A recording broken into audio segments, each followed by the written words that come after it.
Olá, sejam bem-vindos à primeira aula do nosso curso de História da Teologia.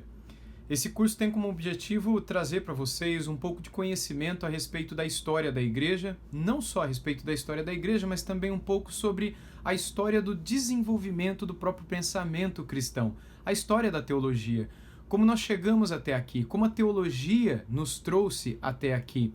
Como na história da Igreja, os irmãos do passado, homens e mulheres do passado, chegaram a certas conclusões relacionadas a certas doutrinas que para nós hoje são tão tranquilas, são tão pacificamente aceitas, embora um ou outro ainda discuta ou discorde de uma ou outra, mas via de regra elas são universalmente aceitas em toda a cristandade. Como isso aconteceu? Como tudo chegou até aqui?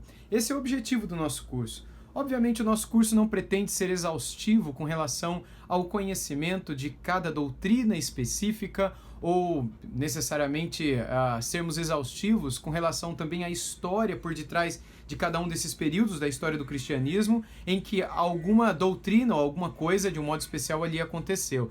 Portanto, o nosso principal objetivo aqui é, muito mais, olharmos com cuidado para os aspectos gerais. Então, com cuidado, mais gerais. Ou seja, nós, como que num passeio de drone, nós visitaremos de cima o conhecimento, o conteúdo e a história daquilo que foi tratado nos determinados períodos da história do cristianismo. Portanto, nós veremos na primeira parte do curso um pouco sobre a patrística, um pouco sobre os pais apostólicos, sobre o período que popularmente é chamado de Igreja Primitiva. Depois nós veremos um pouquinho mais ainda dentro desse período, falando sobre os apologistas, falando sobre o período dos mártires, o período monástico, o período do início da Idade Média, quando a igreja se divide, o próprio período da divisão da igreja ocidental, da igreja oriental, chamado de o Grande Cisma do Oriente. Veremos um pouco também sobre a teologia e o período da Idade Média e como o cristianismo e o próprio pensamento cristão naquele período se desenvolveram e também lidaram com uma série de aspectos na igreja que não estavam muito legais e que não estavam muito corretos ou alinhados com a Sagrada Escritura. Veremos muito sobre os mártires de todos os períodos, inclusive desse da Idade Média, quando, por quererem voltar para as Escrituras, acabaram sendo perseguidos e mortos. Veremos também, sem dúvida nenhuma, o período da Reforma Protestante, a Contra-Reforma Católico-Romana, período também dos grandes avivamentos, o início das denominações protestantes, tais como nós hoje as conhecemos, o período do avanço das missões mundiais, até chegarmos no período do liberalismo teológico, chegando até os dias de hoje, procurando conhecer um pouco da teologia contemporânea.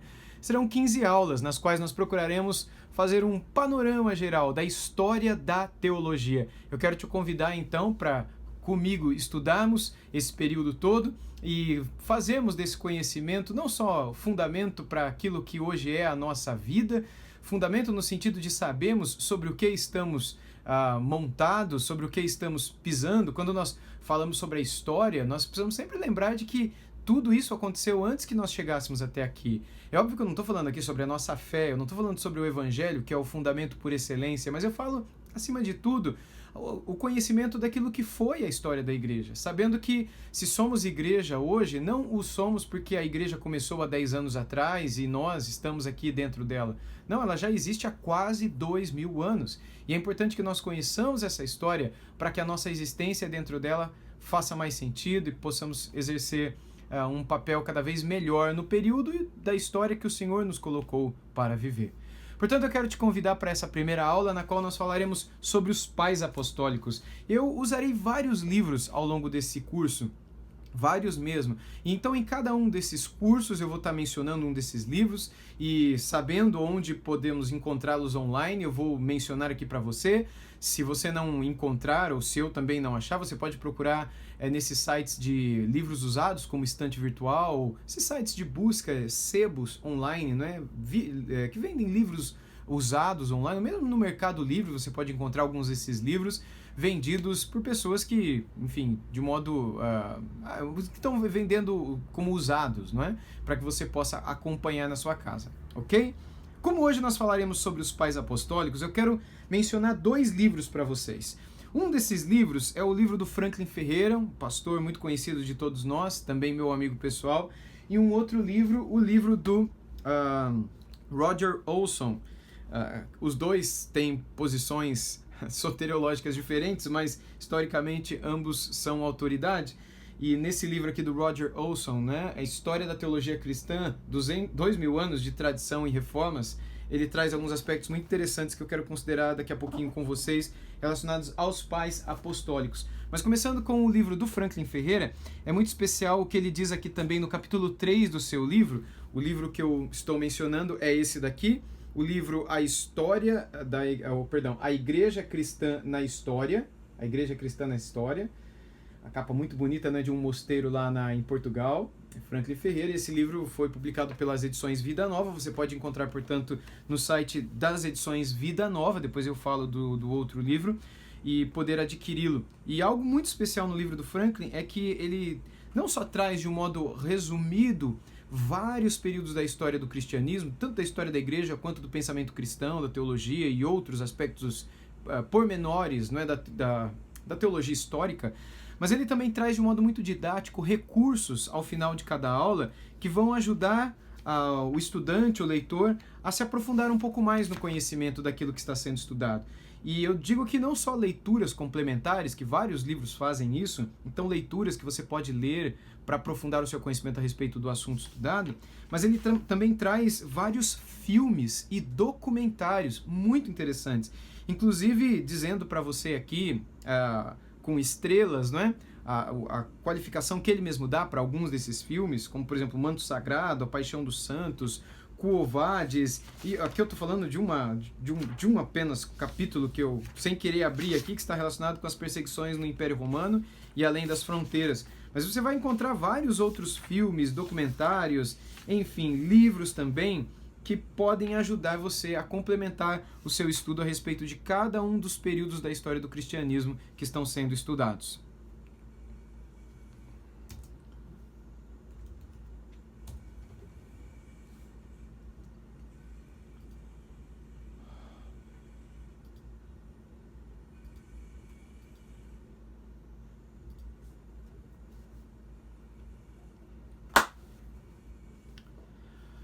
Nessa aula, portanto, nós falaremos sobre os pais apostólicos. Quem foram os pais apostólicos? Bem, essa denominação pai ainda hoje é usada por muitos cristãos, tanto dentro do protestantismo quanto dentro do catolicismo romano. Embora, dentro do catolicismo romano, essa terminologia seja muito mais conhecida. É dentro do catolicismo romano que nós encontramos a figura daquele primeiro líder espiritual como padre.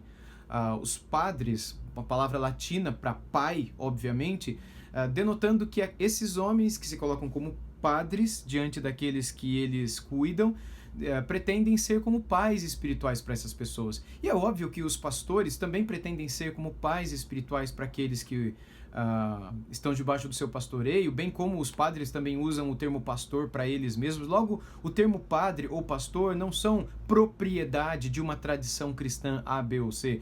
Tanto protestantes podem ser considerados pais na fé, padres no latino, pais espirituais de alguém, como os padres também se consideram como uma espécie de pastores no meio do rebanho de Deus.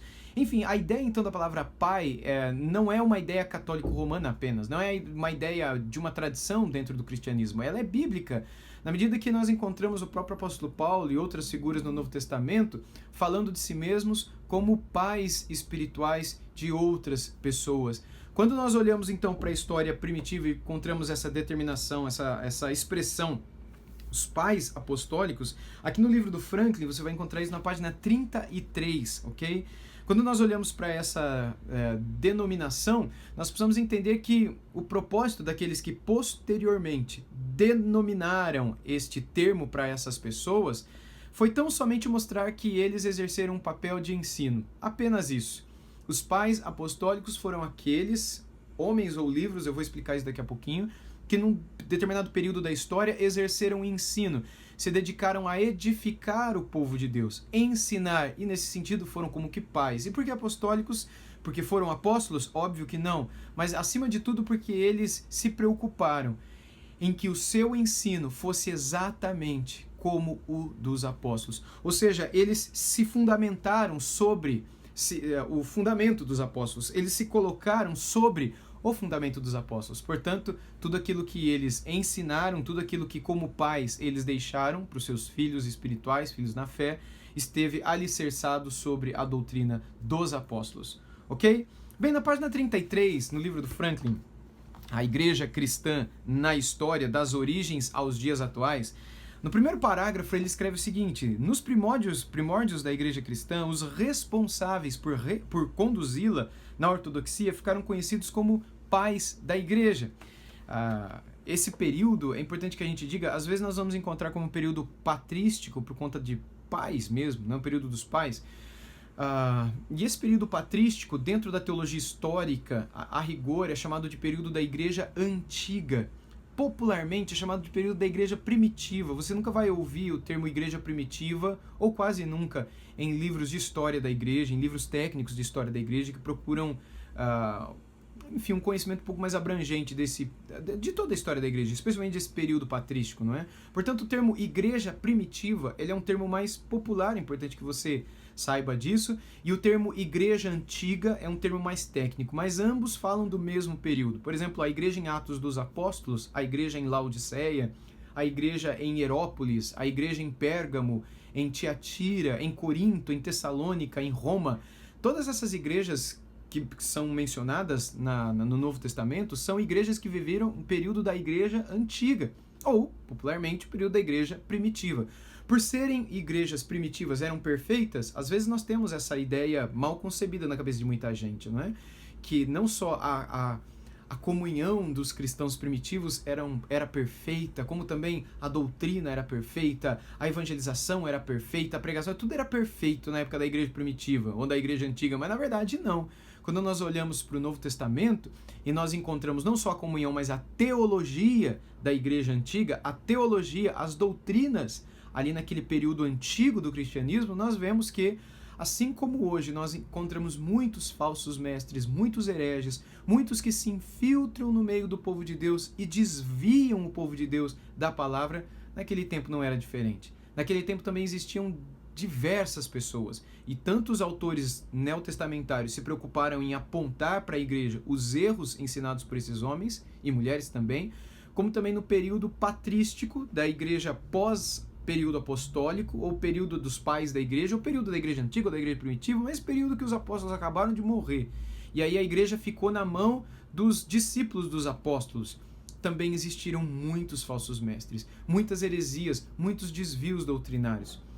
Quando nós olhamos para essa determinação dos pais apostólicos, o Franklin ainda observa aqui que ela se refere àqueles que são chamados de pais da igreja, mas também que eram tanto escritores, como pastores, como teólogos da antiguidade, que foram considerados pela tradição como testemunho autorizado da fé, ou de fé, ou seja, os seus escritos, seus testemunhos, seus sermões, suas pregações, são considerados como um testemunho exato e fiel daquilo que foi comunicado pelos apóstolos. Isso pode ser averiguado de que maneira? Quem é o juiz para dizer que eles estão certos ou não? É o próprio Novo Testamento. Não são somente os pais apostólicos ou esses livros que ficaram desse período. Há muitos outros livros desse período, mas que quando comparados com o Novo Testamento, eles saem fora, eles se desviam, eles se distanciam do coração do Novo Testamento. Portanto, toda a tradição antiga dos primeiros séculos do cristianismo, isso não é pouco tempo, não é?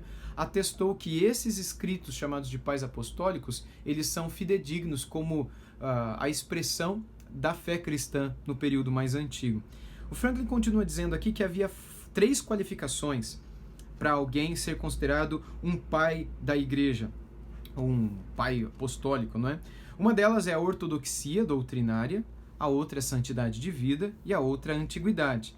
E o primeiro grupo entre os pais da igreja tornou-se conhecido como pais apostólicos. E estes, como a geração que sucedeu os apóstolos no segundo século, prepararam e legaram uma série de textos. Aí o Franklin aponta aqui alguns desses textos, assim como ouçam também no seu livro, eu vou mostrar daqui a pouquinho para vocês, que são os seguintes, resumindo, alguns desses livros que são considerados os pais apostólicos.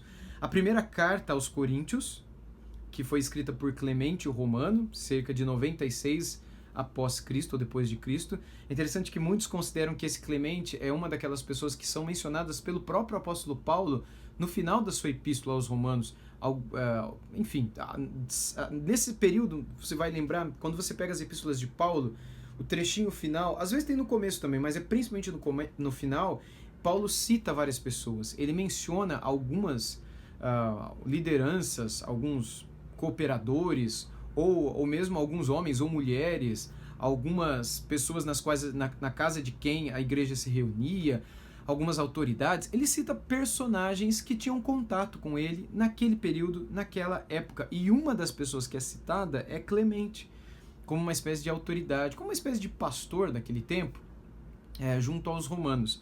E essa primeira carta de Clemente, não é, aos Coríntios, ela é considerada seriamente como uma desses pais apostólicos que reflete a teologia, a fé cristã daqueles cristãos naquele período. A segunda carta aos Coríntios também, que muitas vezes é atribuída a Clemente Romano, mas Franklin faz uma observação aqui de que ela não deve ser considerada de Clemente Romano, mas o ponto positivo dela é que ela é um dos primeiros escritos homiléticos de que se tem registro. O que isso significa?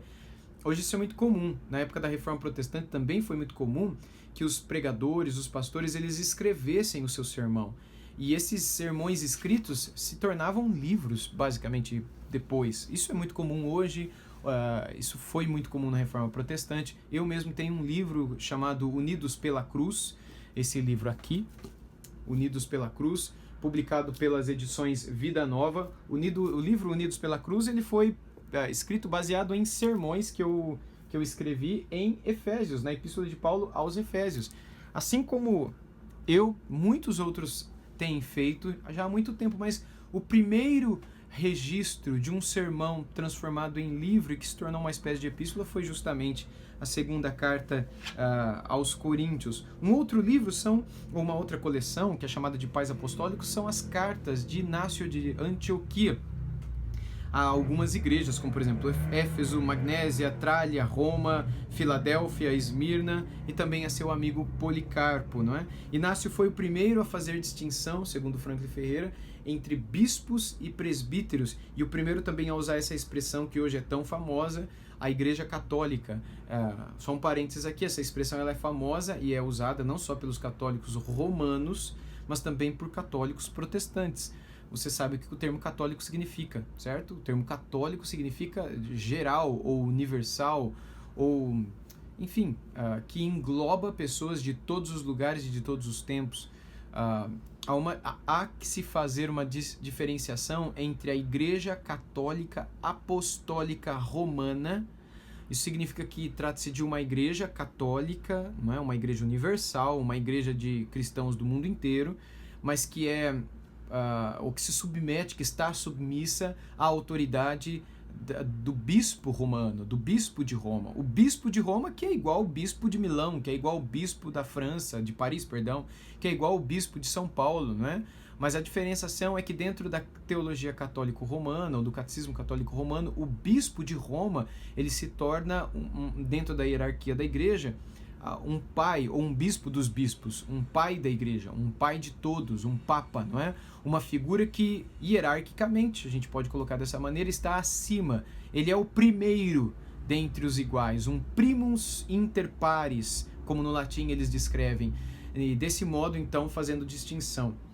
Já outros, dentro de uma vertente mais reformada ou protestante, também abraçam a terminologia católica ou catolicidade da igreja. Nós todos somos católicos, nós todos vivemos a catolicidade do cristianismo no sentido de que cremos que cristãos de todos os lugares do mundo formam um só corpo em Cristo. Somos uma só igreja, não existem duas igrejas no mundo. Todos aqueles que se arrependeram dos seus pecados e se converteram a Jesus formam a igreja de Jesus na terra, que é mais do que uma placa, do que uma denominação, do que uma fachada, do que um prédio. São pessoas que se arrependeram dos seus pecados e se converteram a Jesus Cristo e hoje seguem a Jesus Cristo e hoje formam o corpo de Cristo, que não é uma parede, que não é um prédio. O corpo de Jesus não é uma instituição, o corpo de Jesus não é uma cidade, o corpo de Jesus não é um prédio construído por mãos humanas. O corpo de Jesus são vidas pelas quais o sangue de Jesus foi derramado. Essas são são todas as palavras de Jesus. Nós somos o corpo de Jesus. Portanto, pessoas, indivíduos, seres humanos de todas as tribos, raças, línguas e nações espalhadas pelo mundo inteiro, que genuinamente creram em Cristo Jesus, entregaram sua vida a Ele e hoje o amam e se relacionam com Ele em sinceridade, em verdade, formam a igreja. E eles estão espalhados em diversas igrejas denominacionais, em diversas instituições. Essa é a catolicidade da igreja, a universalidade da igreja. Essa é a característica de que somos um só corpo. Não somente aqueles que estão na terra, como uma igreja militante, como aqueles que já estão no céu, a igreja triunfante. Todos formamos a una igreja de Jesus Cristo sobre a terra. E há uma que acabou usando esse nome, Igreja Católica, para dar o nome para si mesma, a Igreja Católica Apostólica Romana. Existe também a Igreja Católica Apostólica Brasileira, que é uma outra denominação. Existem outras igrejas católicas, como a Igreja Católica Ortodoxa ou a Igreja Católica, outras existem, não existe só a romana. Portanto, a palavra católica não é uma propriedade dos romanos, digamos assim, não é? Daquela igreja cuja sede é o Vaticano em Roma. Então é importante que você faça essa distinção logo no início. E Inácio de Antioquia foi o primeiro a usar esse termo para mostrar que dentro da história da teologia, lá no início, já havia essa compreensão de que, embora cada igreja seja independente e tenha o seu pastor, o seu bispo, o seu pai espiritual, e cada comunidade dentro daquele corpo ali reunido decida e viva como uma igreja ali local, ainda assim havia a ideia de que a igreja que segue a mesma doutrina do mesmo Deus, do mesmo Cristo, a mesma fé, o mesmo batismo, a mesma tudo, mas que está na cidade 200 quilômetros daqui, eles são a mesma igreja que nós, só que estão debaixo de outra autoridade espiritual, outro líder espiritual, enfim, tem as suas responsabilidades peculiares ali, exercerão decisões ali, enfim, são eles ali, a gente não pode se meter lá nem eles aqui, porque cada igreja local tem as suas próprias agendas, responsabilidades, enfim, mas somos um só corpo. Essa teologia começou a se desenvolver já com Inácio de Antioquia, que foi um mártir também, diga-se de passagem, né? Ele que pastoreou uma igreja que foi pastoreada antes por ninguém menos do que Barnabé, do que o apóstolo Pedro, do que o apóstolo Paulo, e depois de um tempo foi Inácio, que pastoreou a igreja de Antioquia. Imagina você, se foi chamado para ser um pastor, ter a responsabilidade de pregar na igreja que Paulo pregou, que Barnabé pregou, que Pedro pregou e foram pastores, além de outros, né? Mas Inácio de Antioquia, no final de sua vida, acabou sendo levado para Roma e sendo devorado por feras, por leões. É dele a famosa frase que ele quer ser trigo moído nos dentes dos animais, das feras, né? Dos leões, dos tigres, a fim de se tornar pão de Deus, a fim de se tornar trigo de Deus. Ele queria ser moído nos dentes das feras, e nessa epístola que ele escreveu aos romanos, e também para Policarpo, seu amigo que era pastor numa outra cidade, na cidade de Esmirna, inclusive a caravana que o levaria para o sacrifício, para o martírio lá em Roma, passaria por Esmirna, e ele escreveu uma carta para Policarpo também, que é colocada pelo Franklin aqui, corretamente, como uma desses escritos chamados de pais apostólicos, no qual Inácio de Antioquia diz que não era para ninguém impedi-lo de ser martirizado, né? Numa próxima aula nós falaremos sobre o martírio também, então naquela ocasião eu falarei um pouco mais sobre isso, mas havia uma concepção naquela época de que o martírio era um dom de Deus. Você não deveria procurar o martírio, ou seja, você não fazer isso é buscar o suicídio, tipo, eu quero morrer, eu quero acabar com a minha vida, então eu vou virar um mártir. Não, isso é pecado. Mas se o martírio vier até você, se os inquisidores, se os perseguidores, se a polícia da época, do império, vier até você e te prender por conta da sua fé, não fuja disso. Se Deus está te chamando para ser um mártir, seja um mártir. Entregue a sua vida pelo Evangelho e creia que o Senhor vai te dar graça e força para você atravessar aquele momento. E muito dessas epístolas de Inácio de Antioquia ajudam a trazer para nós luz e compreensão sobre como era a vida desses mártires naquele tempo. Bem, outros livros que são chamados de pais apostólicos também são a Carta aos Filipenses, de Policarpo de Esmirna, esse amigo de Inácio de Antioquia, ele mesmo, o Policarpo, que foi discípulo do apóstolo João, ele cita o apóstolo João em algumas das suas epístolas, de seus escritos, e dentro da própria tradição cristã, muita gente defende de que o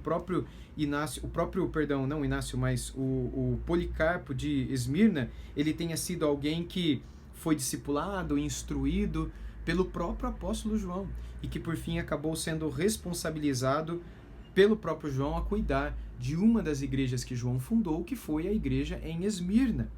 E ele também acabou sendo martirizado de uma outra maneira, fantástica também. Colocaram ele para ser queimado, mas o fogo não o consumia, fazia como uma espécie de abóbora, até que o governador, a autoridade que conduzia o martírio, exigiu que o soldado o ferisse com uma lança, e isso acabou acontecendo. Numa outra aula nós falaremos mais sobre os mártires, mas apenas para destacar aqui a figura de Policarpo de Esmirna e a sua carta aos Filipenses como mais um dos documentos antigos, considerados também como pais apostólicos.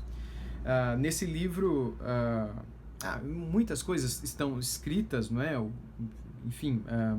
O relato da sua morte, outros testemunhos que ocularmente são contados aqui, também nos ajudam a compreender um pouquinho mais da igreja naquele período. Mas seguindo, o Pastor de Hermas, escrito por volta do ano 150 depois de Cristo, tratando de coisas apocalípticas, coisas escatológicas, tudo isso já havia naquele tempo, né? Como também a Epístola de Barnabé, um texto fantástico, também com uma conotação bastante pastoral. Um outro livro que o Franklin cita aqui mais abaixo é o Didaquê, ou o Ensino dos 12 Apóstolos, que é um livro escrito com o objetivo de mostrar o batismo, ou dar instruções sobre o batismo. É desse livro, muita gente não sabe quando foi escrito, o Franklin aqui diz cerca de 150. Tem um capítulo de um livro que eu escrevi, que foi editado pelo Franklin Ferreira também. O livro se chama Glória da Graça de Deus. Numa próxima aula eu posso mostrar ele aqui para vocês. Um livro publicado pela editora Fiel. Vários pastores escreveram vários capítulos, e o capítulo que eu escrevi foi justamente sobre a Didaquê e o batismo na Didaquê. E curiosamente, o que nós encontramos é que nesse período de 90 até 120, que é o que muitos estudiosos recentemente têm atribuído, não é, como datação para o escrito do Didaquê, ou esse ensino dos 12 apóstolos, ou seja, ele foi escrito bem perto do período dos apóstolos, é uma flexibilidade com relação ao batismo. Esse livro é só sobre o batismo, o Didaquê, e foi escrito na época, talvez o apóstolo João estava vivo ainda, se ele foi escrito no ano 90, 95, e ali eles dizem, né, sobre ser batizado em água corrente, que a pessoa deveria ser instruída antes de ser batizada, sobre a profissão de fé antes de ser batizada. Fala também sobre haver água viva, né, água corrente, diga-se de passagem, que se não fosse possível que pudesse ser em água parada. Mas que se não fosse possível água parada viva, gelada, não é, como ela é naturalmente, que pudesse ser aquecida. É curioso que esse livro, o Didaquê, ele foi escrito por pastores do norte de Israel, região da Síria, perto do Monte Hermon, onde há algumas localidades, inclusive com neve, não é? Então que pudesse ser com água aquecida. E que se não tivesse como ser com água viva, água parada, água aquecida, que pudesse ser jogando água sobre a cabeça da pessoa 3 vezes. Uma quantidade grande de água, né? Como se estivesse enterrando a pessoa, uma espécie de afusão, ou efusão, como alguns chamam. Então, essas características, elas nos demonstram um pouco de como era o pensamento naquela época. Nós encontramos aqui a presença da água, ali também é descrito a importância da invocação da Trindade, em nome do Pai, do Filho e do Espírito Santo, como Jesus diz em Mateus 28, mas acima de tudo o que se observa é a flexibilidade. Não havia uma rigidez com relação a tem que ser assim, necessariamente assim, mas que se a ocasião não permitir que seja assim, se é possível ser assim, que assim seja. Mas se não for possível que seja assim, que haja sabedoria por parte dos pastores e que seja feito assado, que seja feito dessa outra maneira, porque o mais importante é o batismo, é a invocação da Santíssima Trindade, é a presença da água e é o simbolismo que a água traz, da morte para a velha vida e para o nascimento, para uma nova vida com Cristo Jesus, e que essa pessoa está sendo purificada por Deus de seu passado, está sendo limpa pelo Senhor, nascendo para uma nova história, para uma nova vida. Muito bem, eu quero ler um trechinho aqui também do livro do Roger Olson. Eu já mencionei, já mostrei ele aqui para vocês. É esse livro aqui, do Roger Olson, né? A História da Teologia Cristã, 200 anos de tradição e reformas. Foi publicado pela editora Vida, veja, não é Vida Nova, mas a editora Vida, num selo deles chamado Vida Acadêmica. Você pode encontrar isso no site dessa editora também. A partir da página 39, ele explica um pouco sobre os caminhos dos pais apostólicos, e apenas um parágrafo aqui interessante, que eles dizem o seguinte, ele diz o seguinte: quem foram os pais apostólicos? A partir do século XVI, os historiadores incluem nessa categoria entre 8 e 10 autores e documentos anônimos. Os historiadores tradicionalmente referem-se a certos documentos anônimos como pais apostólicos. Então veja, é mais do que pessoas, mas documentos também. Entre os aceitos por todos estão, e aqui eu vou encerrar nossa aula, fechando com aquilo que o Franklin disse, a concordância aqui desse outro autor, e aí ele menciona Clemente, Inácio, Policarpo, o Didaquê, Epístola de Barnabé e o Pastor de Hermas, né? Outros comumente citados e descritos como pais apostólicos são a chamada Segunda Epístola de Clemente, de autor desconhecido. Lembra que o Franklin falou ali também, a Segunda Epístola de Clemente, mas na verdade não é Clemente, né? Apenas colocaram o nome dele para dar autoridade, embora o escrito é fiel. É bom. A Epístola de Diogneto e os fragmentos escritos de Papias. Muito interessante você conhecer esses materiais, que estão todos à tua disposição gratuitamente na internet. Procure no Google que você vai achar com facilidade esses textos. Nossa atenção se voltará apenas àqueles praticamente aceitos por todos os estudiosos como pertencentes aos escritos dos cristãos da primeira geração depois da morte dos apóstolos. E aí ele vai descrever um pouquinho mais sobre cada um desses, dando especial atenção principalmente aos escritos de Clemente, ao Didaquê e ao Inácio de Antioquia. Além de depois de destacar um pouco menos, né, mas dando destaque também a esses outros livros que são chamados de pais apostólicos, fazendo uma espécie de resuminho aqui de cada um deles. Vale a pena você conhecer esse material, tanto esses materiais escritos que eu mencionei na aula de hoje, como também ler os próprios pais apostólicos. Faça isso como um desafio para assistir o próximo vídeo, o segundo vídeo desse curso de História da Teologia.